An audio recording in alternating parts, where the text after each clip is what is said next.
instead of like success in work, career, it became success in being a good father, a good spouse, a good son to my parents. So that also helped to shift and shape my business model.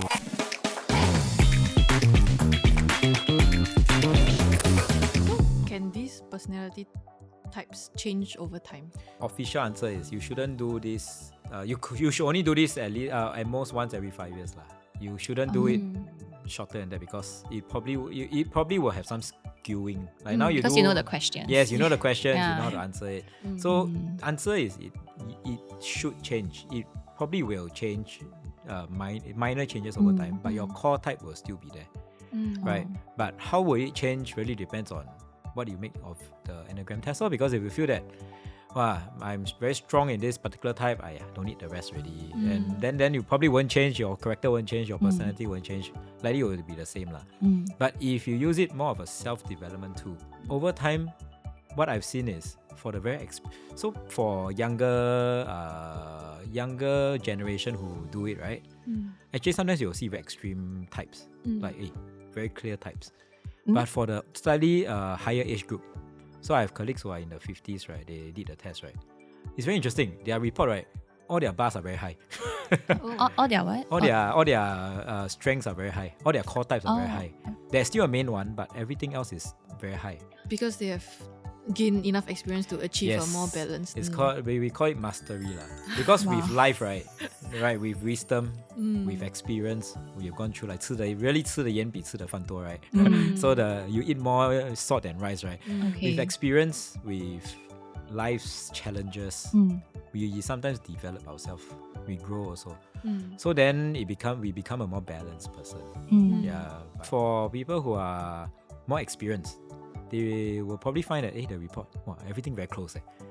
Yeah, because they become more a higher mastery in terms of managing their own core emotions, their core types, their core fears. Do knowing the answers from these personality tests like give some people some sense of confirmation bias also? Let's say I'm a type 3, then I'll kind of like make decisions or be a type 3 because I know I'm a type 3, that kind of thing. Actually, contrary to what you just said, right? Knowing that I'm type 3, right, makes me not want to be a type 3.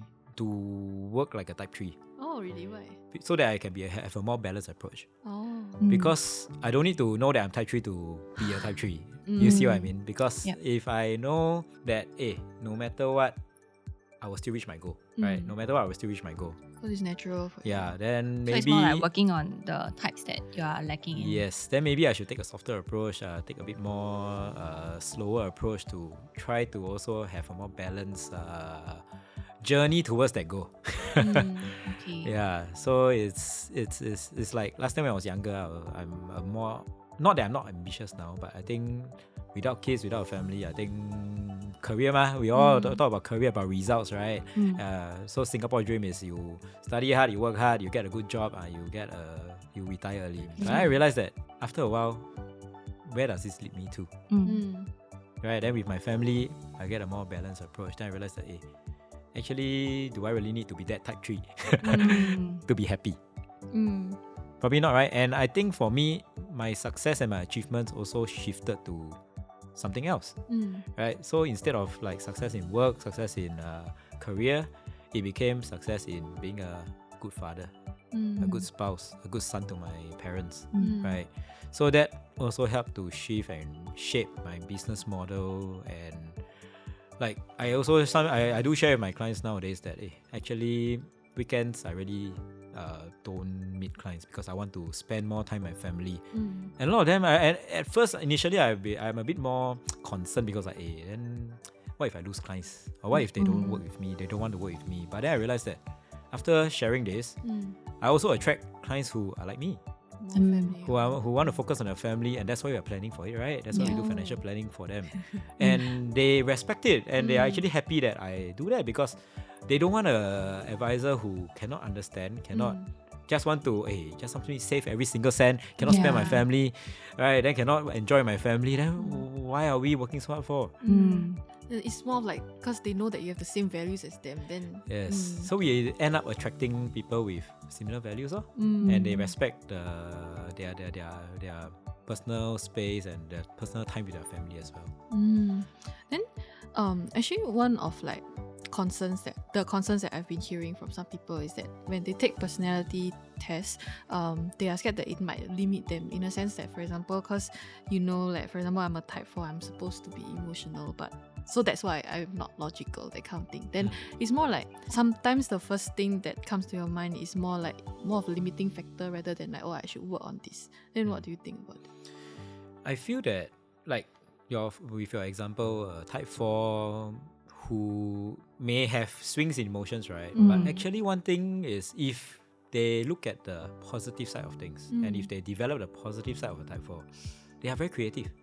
Type 4s are the most creative bunch of personality types because they can think of things that are off the box. I'm a wing 4, so even though it sounds like very individualistic, means very solo, right? No lah.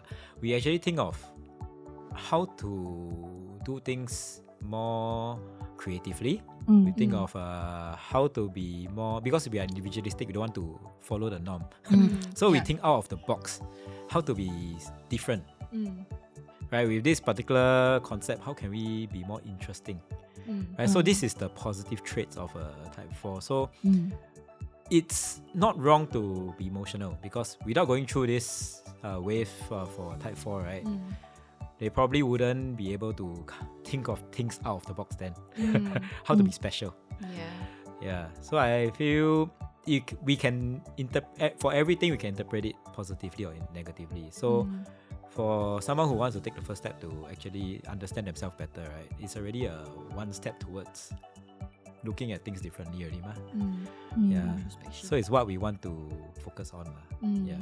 Well, if it's for an individual that like self-realization, I think one person needs to be like, to be more aware rather than thinking that, things are supposed to be done this way and just follow the flow. This way, I think the world is a very selfish place, right? Is it? Because another example that recently, because I came back from a company trip, right? And I interacted with colleagues of mine, long-time colleagues of mine. So one fellow colleague actually shared a very interesting reflection of herself. She said that she's a type 9 and she was working under a type 3. So one thing that she reflected was when she first started working under the type 3 leadership, right? She tried to imitate how a type 3 works. And what would please the type 3? And so because type 3 we are very task driven, very fast paced and everything, right? So she said that after a while, by doing this, she felt that she was an imposter. It's really an imposter syndrome. And she lost herself. She was like, why am I acting this way? When deep down I'm not. I'm a type 9, I'm a peacemaker. Right? Why am I doing this? So after a long self-reflection, then she realized that actually it's not who I am. I'm losing myself and I'm not happy. It's not me. She learned a lot, but it's not her. And does it mean that I never hit this target means I'm not worthy? I'm not. It's not, because type 9s are people who don't like conflicts. And they are people who are very peacemaking, right? So to them, I achieve what I need, can already. Why do I need to be like my leader who's a type 3 in order to be happy? This is a very nice story to wrap up the whole podcast. So what kind of advice would you give to someone who kind of like struggles with maybe personality types that clashes with theirs, or like for example they just entered the workforce and like struggling to communicate or interact with colleagues that might have different personality types, for example? I think the core, at the end of the day, right, the core motivation of this personality test and personality typing, right, is really more to grow as an individual. Think of yourself first. Yes. Because a lot of times you cannot change the other party. You cannot say, hey, I cannot work with you, so please go and improve yourself. Right? It doesn't work that way, right? It's how we improve ourselves as a person to try to work better with the others, but what we cannot control. So we can control ourselves, but what we cannot control is the other person. And if the other person is someone who's very extreme or is a very has a low mastery in certain types, right? Then end of the day, you have to ask yourself whether it's worth it to build that relationship. If it's not, then maybe this work environment is not for you. Then maybe it's time to move on. And it's okay. Just And it's okay. and it's okay. Yeah, because then you don't have to take it personally really, because you have done what you could. You try to understand. You try to work well together. But if you really can't, then you can't. Because it really sometimes it's a matter of chemistry also. Yeah. And some things that we cannot understand is also okay lah. Yes, it's okay. It's okay to not be okay lah. Honestly, because I mean, not quoting any Korean drama, but sometimes we can do things that are within our control, but a lot of things are not within our control as well. Yeah. I wish I know about Enneagram when I was in my 20s. So there's one thing you would tell yourself in your 20s. You mean you're not in your 20s? I'm not in my 20s. Wait. Then how about like for people who are like struggling to, because you said that like in the beginning of the episode, like other people's common sense might not be the same like common sense that you have, right? Then how can they like work to understand people a bit more through all these personality tests and all this stuff? I think more and more recently, right? I think coaching, personal coach, life coaching has become more well accepted. Last time, there's a lot of stigma to it because when we look for a life coach, right, we're thinking that, wow, is this something wrong with me? Am I so incompetent that I need a coach? Yeah. But more recently, even professionals, they go for coaching sessions, life coaching. So I feel there's no shame to it. There's no stigma to it. We want to improve as a person. We want to work well with people. So the first step is probably to be open to learning more about yourself. Right? Being open to understanding about your core motivations, who you are, so that we can be a better person. The bottom line is a bit like you don't know what you don't know.